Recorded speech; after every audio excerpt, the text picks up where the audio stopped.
నమస్తే.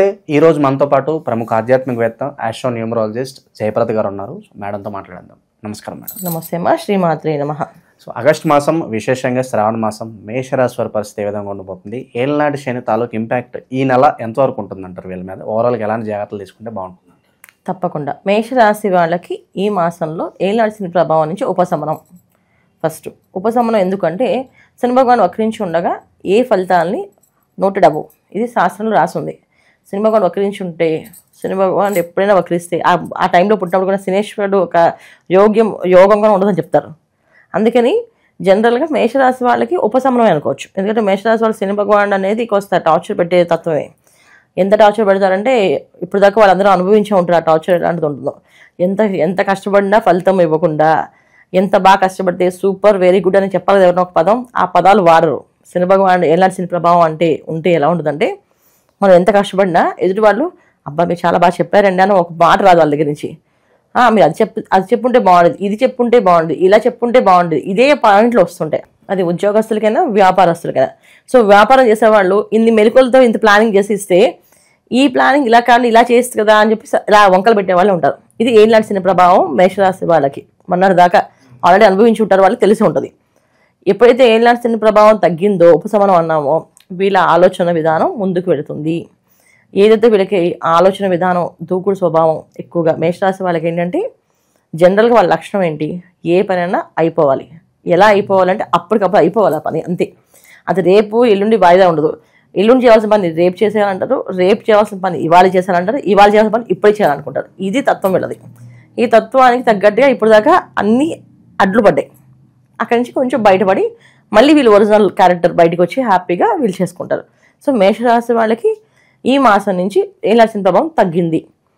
ఓకే, తర్వాత తృతీయ స్థానంలో వీళ్ళకి గురువు, శుక్రుడు, శుభగ్రహాలు రెండు తృతీయ స్థానంలో పడడం వల్ల కాస్త సుఖం తక్కువగా ఉంటుంది, పని ఎక్కువగా ఉంటుంది.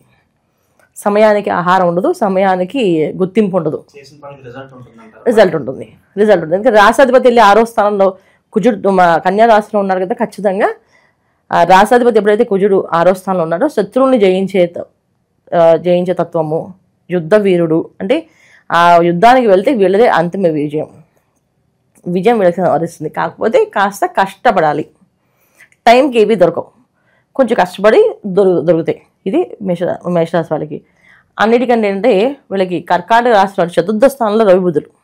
ఈ రవిబుధులు కొంచెం చతుర్థ స్థానంలో ఉండడం వల్ల మాట పరుషంగా రావచ్చు, అహంకారంగా రావచ్చు, లేకపోతే ఆలోచన విధానం ఓవర్కమ్ అవ్వచ్చు. అంటే ఎలా అంటే, నేను చేయగలను అనే దానికంటే నేనే చేయగలను, నేను తప్ప ఎవరు చేయలేరు అనే తత్వాన్ని తీసుకురావచ్చు. ఎందుకంటే రవిబుధులు ఇద్దరు కూడా బుద్ధికారకుడు. తర్వాత తను ఏ పని చేయాలన్నా ఒక వీరుడిగా కావాలంటే రవి యొక్క అనుగ్రహం ఉండాలి. సో వీరుడుగా ఉండాలి, లీడర్షిప్ క్వాలిటీస్ కావాలి అంటే రవి అనుగ్రహం ఉండాలి. ఈ రెండింటికి కారకత్వాలన్న 2 గ్రహాలు కర్కాటకంలో పడ్డాయి. దానివల్ల ఏంటంటే ఆ ఆలోచన విధానం అనే ధోరణి అనేది కాస్త అహంకారంగా మారుతుంది. అది వీళ్ళు చేసుకోకుండా జాగ్రత్త పడితే అన్నిట్లో విజయం వెళ్ళదు. దాంట్లో మాయలో పడ్డారా ఇంకంతే. సో ఏమిటో వీళ్ళు పెద్ద బిల్డప్ ఇస్తున్నారని చెప్పి వాళ్ళు పక్కన పెట్టేస్తారు. నిజంగా వాళ్ళ దగ్గర గుర్తింపు ఉన్నప్పటికీ కూడా వాళ్ళు మాట్లాడే మాటల విధానం ఎదుటి వాళ్ళకి ఎలా అనిపిస్తుంటే, అది బిల్డప్ మాటలలాగా ఏదో గొప్పలు చెప్పుకుంటున్నారు, డప్పాలు కొట్టుకుంటున్నారు వీళ్ళతో మనం ఆడకూడదు అని చెప్పి అనుకుంటారు. అలా కాకుండా సాఫీగా, సానుకూలంగా, నిదానంగా మాట్లాడితే కనుక ఖచ్చితంగా పని అయిపోతుంది. అది ఇక్కడ వీళ్ళు వాడవలసిన పదాలు ఏంటంటే, నేనే చేస్తాం కాదు, మేము చేయగలం, మీకు కావాల్సిన విధంగా చేయగలం అని మాట్లాడాలి. నేను తప్ప ఎవరు చేయలేరు, నాతో తప్ప మీరు ఎవరితో చేయించుకోలేరు, నేను తప్ప మీకు ఎవరు లేరు ప్రపంచంలో అని మాట్లాడకూడదు. ఎందుకు మాట్లాడకూడదు? మామూలుగా మాట్లాడే తత్వమే. మాట్లాడినప్పటికీ అప్పుడు అందరూ ఒప్పుకుంటారు, కానీ ఈ మాసంలో మాట్లాడితే అది నొచ్చుకుంటారు. సో పరుష వాక్యాలు చేయడం వల్ల చాలా విషయాలు కోల్పోతారు వీళ్ళు. పెద్ద వాళ్ళని, వీళ్ళకన్నా అనుభవం ఉన్న వాళ్ళని, పెద్దవాళ్ళని పొరపాటున ఒక మాట అంటే వాళ్ళ బాధ, వాళ్ళ కర్స్ వీళ్ళు తగులుతుంది. లేదా వ్యాపారంలో నాకు గొప్ప వాళ్ళంటే మిగతా వాళ్ళు తక్కువ అంచనా వేసి వీళ్ళతో దూరంగా ఉండము. ఇవి రిలేషన్స్ బ్రేక్ అయ్యే అవకాశం ఎక్కువగా ఉంది. కనుక జాగ్రత్తగా ముందుకు వెళ్తే అన్నింటిలో విజయం వెళ్ళదు. వైవాహిక జీవితం ఎలా ఉంటుందండి? ఏదైనా థర్డ్ పర్సన్ ఇంటర్ఫియర్ అవడం వల్ల ఏదైనా ఇబ్బందులు వచ్చే అవకాశాలు కనిపిస్తున్నాయి? అలాగేం లేదు, ప్రశాంతంగానే జీవితం ఉంటుంది. దాంట్లో పెద్ద విషయం భయపడట్లేదు మనం. ఎందుకంటే వీళ్ళకి సప్తమాధిపతి ఏదైతే శుక్రుడు ఉన్నాడో వాళ్ళు వెళ్ళి తృతీయ స్థానం ఉన్నారు. తృతీయ స్థానంలో గురువు, శుక్రుడు కలిసి ఉన్నారు, శుభగ్రహాలు. అందువల్ల ఏంటంటే కుటుంబ పరంగా కానీ, అన్నదమ్ముల పరంగా కానీ, అక్కచెల్లెల పరంగా కానీ సపోర్టింగ్గా కనిపిస్తుంది. సపోర్ట్ మంచి సపోర్ట్, అది చెడు సపోర్ట్ కాదు. వీళ్ళు చెడు పని చేసినా సరే వాళ్ళు సమర్థించుకొని వస్తారు, అంత సపోర్ట్ దొరుకుతుంది. అందువల్ల అటువంటి ఇబ్బందులు ఏం లేవు.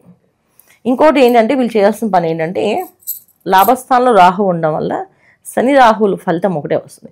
అది ఏంటి అంటే, టెండర్లు వేసేవాళ్ళు, వ్యాపారంలో కొత్త వ్యాపారాలు ప్రారంభం చేసేవాళ్ళు చాలా చాలా జాగ్రత్తగా వాళ్ళ జాతకాల్లో యోగాలు ఉన్నాయి లేవు చూసుకొని వెళ్ళాలి. లేకపోతే ఒక సెట్ ఆఫ్ అమౌంట్ పోవడమో, తస్కరించడం అంటే దొంగతనం జరగడమో, మోసపోవడమో జరుగుతుంది. అది చాలా పెద్ద అమౌంట్, భారీ అమౌంట్. అది ఈ మాసం, వచ్చే మాసం కానీ జరిగే అవకాశం ఉంది. వస్తువులు కూడా పోగొట్టుకునే అవకాశం ఉంది. డబ్బే పోతుంది. అంటే డబ్బు పరంగా అంటే బంగారం తీసుకోవచ్చు. ఇంకా మిగతా విషయం, విలువైన వస్తువు అంటే వీళ్ళు వ్యక్తిత్వం కూడా కోల్పోయే అవకాశం ఉంటుంది. ఎందుకంటే ఒకళ్ళు చేసే చెత్త పనులకి వీళ్ళు కూడా అలాంటి వాళ్ళే అని చెప్పి వీళ్ళ వ్యక్తిత్వం మీద కూడా దెబ్బతీసే అవకాశం ఉంటుంది. ఇది జరిగే అవకాశం ఉంది కనుక ప్రతి విషయంలో కొంచెం ఆలోచించి నిదానంగా అడుగు వేస్తే పని అవుతుంది.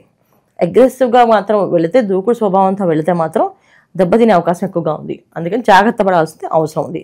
ఇంకా అన్ని విధాలా మేషరాశి వాళ్ళకి శని భగవానుడు వక్రించడం కనుక లాభంలో ఉంది అంటే మిగతా గ్రహాలు అనుకూలం ఉంచాలి కదా. ఎందుకంటే మాసాధిపతులు ఎప్పుడు కూడా అనుకూలంగా ఉండాలి. సో శనేశ్వరుడు, రాహువు, కేతువు, గురువు వీళ్ళందరూ సంవత్సర ఫలితాలు అంటే వర్ష ఫలితాలు. వీళ్ళు సంవత్సరానికి 2 సంవత్సరాలకి మార్పులు వస్తాయి. కానీ మాసాధిపతులు అంటే శుక్రుడు, రవి, కుజుడు, బుధుడు వీళ్ళు మాసాధిపతులు. మాసాధిపతులు అనుకూలంగా లేకపోతే కష్టాలు ఎక్కువ తెచ్చుకుంటాం. ఎందుకంటే దేవుడు వరం ఇచ్చిన పూజారి వరం ఇవ్వలేదని అంటారు చూడు, అలా అనమాట. సో మాసాధిపతులు అనుకూలంగా ఉండాలి ఎప్పుడు కూడా. మనకి ఎప్పుడైనా మాసంలో అనుకూలంగా ఉంటే 4 వారాలు బాగుంటాయి. మాసాధిపతులు ఇద్దరు అనుకూలంగా ఉంటే 2 వారాలు బాగుంటాయి. అది వాళ్ళ పర్సనల్ చార్ట్ లో తెలుస్తుంది. కాదు గోచారీత్యా చెప్తున్నా. సో ఒక గ్రహం అనుకూలంగా ఉంటే 1 వారమే బాగుంటుంది వీళ్ళకి. సో పర్సనల్ జాతకం ఎప్పుడు తీసుకుంటామంటే, ఈ గోచారీత్యా అసలు బాగాలేదు, పర్సనల్ జాతకంలో ఏ యోగం ఉంది. పర్సనల్ చార్ట్లో మనకి వాళ్ళ దశ అంతర్దశలు వాళ్ళ లగ్నం బట్టే వస్తుంది జీవితం. సో దాంట్లో ఈ 18 నెలలు బాగుంటుందంటే బ్రహ్మాండంగా బాగుంటుంది, దాంట్లో డౌటే లేదు. వాళ్ళు ఏ పని చేసినా అది బంగారమే. అక్కడ ప్రెడిక్షన్ ఏం లేదు, పర్ఫెక్షన్ వస్తుంది కరెక్ట్గా. సో అక్కడ కానీ దశలు బాగాలేకపోతే ఇప్పుడు గోచారీత్యా చూసుకోవాలి. అది గోచారీత్యా మాత్రం ఈ మాసాధిపతులు 4 గ్రహాలు ఎప్పుడు కొన్నా ఎవరికి అనుకూలంగా ఉంటుందో అన్ని వారాలు అన్ని రోజులు బాగుంటాయి, ఎవరికి ప్రతికూలంగా ఉంటాయో అన్ని ఇబ్బందులు పడాల్సిందే. ఇది మాట. ప్రస్తుతానికైతే ఏళ్ళనాడు శని ఉందని అంతగా ఆందోళన చెందాల్సిన పరిస్థితి ఈ మాసం లేదు. చక్కగా అన్నిటికంటే ముందు ఏంటంటే శత్రువులు జయించే అవకాశం ఉంది వీళ్ళకి. అంటే వీళ్ళ ఇంట్లో కానీ బయట కానీ వీళ్ళు స్నేహితులు కానీ ఎవరైనా శత్రువులుగా ఉన్నారు, అంటే వెన్నుపోటు పరుస్తున్నారు వెనక నుంచి అనేవాళ్ళు గుర్తింపబడతారు. అంటే వీళ్ళు చేస్తున్నారని తెలుస్తుంది అనమాట. అది వీళ్ళకి అది ఒక రకమైన వరం అనమాట ఈ మాసంలో. అంటే గోచార పరంగా ఇప్పుడు ఫలితాలు ఏమన్నా బాగుందంటే బాగుందని చెప్తారు, కానీ కామెంట్స్లో కొంతమంది మేడం మీరు బాగుంది అంటున్నారు, మా జీవితం ఎలాగే ఉంది మేడం, ఎక్కడ తీసింది అక్కడే ఉంది అని అనుకుంటూ ఉంటారు. ఎందుకు ఇలా జరుగుతుంది అంటారు? ఇది జాతకాన్ని ఖచ్చితంగా పరిశీలించగలమా. ఎందుకంటే మన జాతకం అనేది పురుషార్థాలు అంటాం. అంటే ధర్మార్థ కామ మోక్షములు. ధర్మం, అర్థం, కామం, మోక్షం.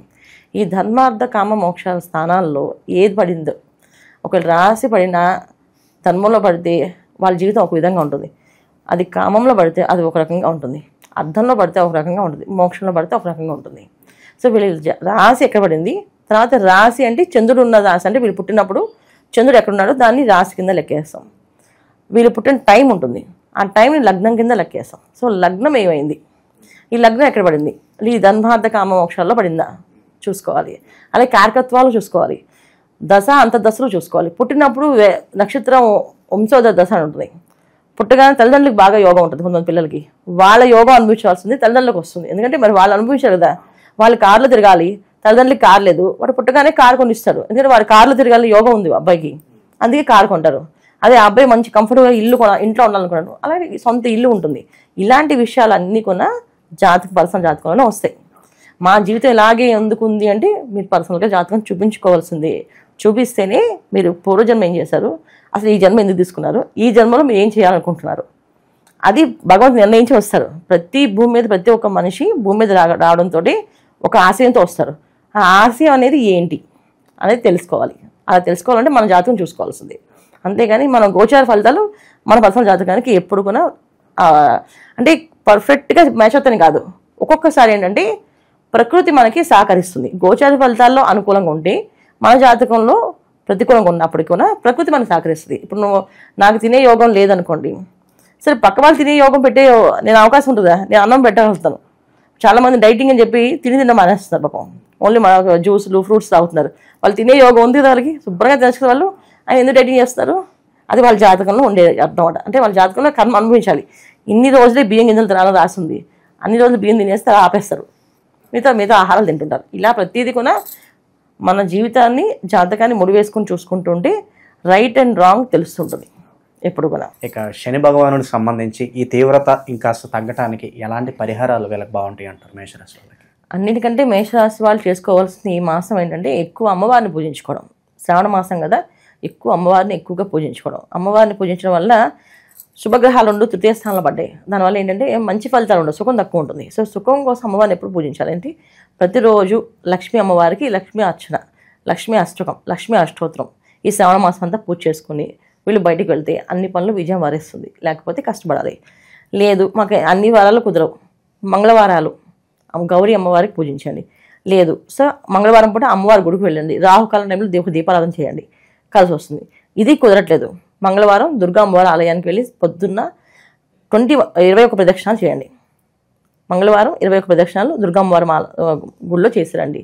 అన్ని పనులు విజయం వరిస్తుంది అనమాట. ఓవరాల్గా మేషరాశి వారి పరిస్థితి ఈ ఆగస్టు మాసం ఏ విధంగా ఉండబోతుంది అద్భుతంగా వివరించారు. ధన్యవాదాలు మేడం. నమస్తే అమ్మ. శ్రీమాత్రే నమః.